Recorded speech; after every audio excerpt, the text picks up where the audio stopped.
UP की सियासत में एक नया फरमान आया है। मुख्यमंत्री योगी आदित्यनाथ ने ऐलान किया है कि अब कांवड़ यात्राओं के दौरान रूट पे जितनी भी दुकानें हैं उस पे अपना नेम प्लेट लगानी होगी।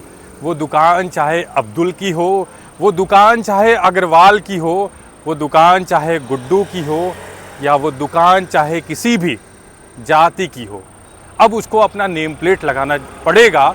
और इसको लेके यूपी से लेके दिल्ली तक सियासत बहुत जोरों पे गर्म हो गई है। और मुनव्वर राना का एक शेर है कि अब पतंगे भी ये देख के हैरान हो गई कि अब छतें हिंदू और मुसलमान हो गई। तो सवाल सबसे बड़ा ये है कि क्या बीजेपी अब हिंदू और मुस्लिम की राजनीति को तेज करने पे चल पड़ी है, और इसका ये निर्णय क्या यहाँ से लेके यूपी की सियासत से लेके दिल्ली तक प्रभावित नहीं करेगा।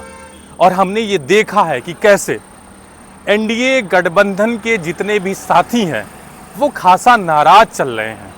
और इसमें चिराग पासवान का एक बयान आया है कि दरअसल मैं 21वीं सदी का पढ़ा लिखा नेता हूं और मेरी लड़ाई ही जाति और सांप्रदायिकता के खिलाफ है, और मैं बिल्कुल भी इस सब फैसले पे अमल नहीं करता। ज़रूरत पड़ेगी तो मैं मंच पे जाके इसको ज़रूर बोलूँगा, और मैं ऐसे किसी भी निर्णय का बिल्कुल भी समर्थन नहीं करता। अब देखने को ये भी मिला है कि कैसे बिहार में नीतीश कुमार के जो राष्ट्रीय प्रवक्ता हैं केसी त्यागी जी, उनका भी बयान आता है कि दरअसल हम इस फैसले से बिल्कुल भी खिलाफ हैं। तो एनडीए गठबंधन के साथ ही खास तौर पे जयंत चौधरी की जो आरएलडी है उसने भी ये ऐलान कर दिया कि दरअसल हम इस फैसले के खिलाफ हैं।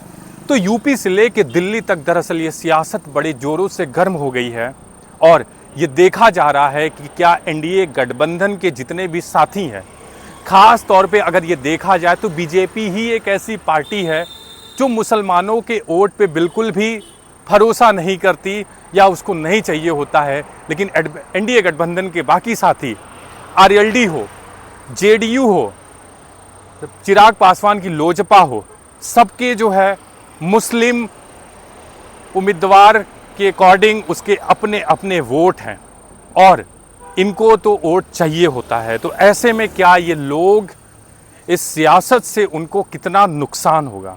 देखने को ये भी मिला है कि दरअसल क्या ये देश वही देश है कि जब कांवड़ यात्रा निकलती थी तो कुछ मुसलमान टोपी पहने हुए उनके लिए पानी, कुछ खाने की चीज़ें लेके निकल पड़ते थे। ये वही देश है कि जब मुसलमान महाभारत हो, रामायण हो, वो अपने गीतों से या अपने अभिनय से वहाँ पे अपना योगदान देता था। ये वही देश है जहाँ पे भाईचारे का रिवाज होता था, हिंदू मुसलमान सिख ईसाई सभी भाई भाई। तो क्या एक ऐसी राजनीति जो उत्तर प्रदेश से निकली है वो देश के तबके को कितना प्रभावित करेगी।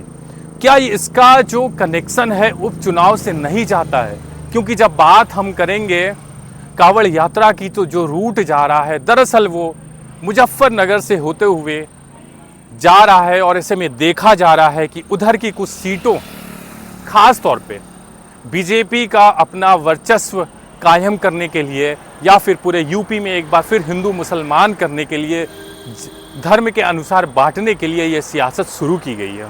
तो क्या ऐसे में ये सवाल नहीं बनता है कि उत्तर प्रदेश की सियासत दिल्ली को कितना भाएगी, या योगी की ये राजनीति मोदी के लिए कितना कठोर साबित होगी। क्योंकि एक तरफ अब बीजेपी वो बीजेपी नहीं रही जो अपने बहुमत के आंकड़ों से एक दशक तक उसने राज किया।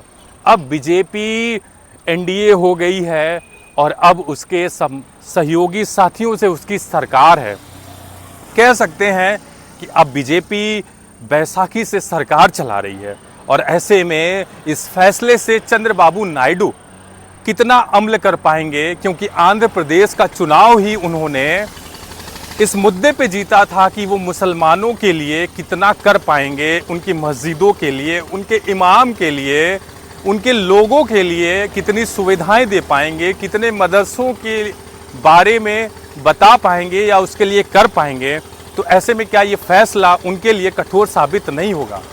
अब देखना ये है कि उत्तर प्रदेश की ये राजनीति आने वाले समय में कितना लोगों को प्रभावित करती है, और उपचुनाव में देखा जाए तो क्या परिणाम आते हैं। और खासा तौर पे आने वाले समय में महाराष्ट्र, हरियाणा, झारखंड जैसे जगहों पे चुनाव है, और ऐसी राजनीति जो एक बार फिर से देश को विभाजन करने की ओर चल पड़ी है। ऐसे में आगे क्या होगा? आज के लिए इतना ही, हमें दीजिए इजाज़त। ऐसी तमाम अपडेट हम आपको देते रहेंगे। हमारे चैनल को लाइक और सब्सक्राइब करिए। बहुत बहुत धन्यवाद।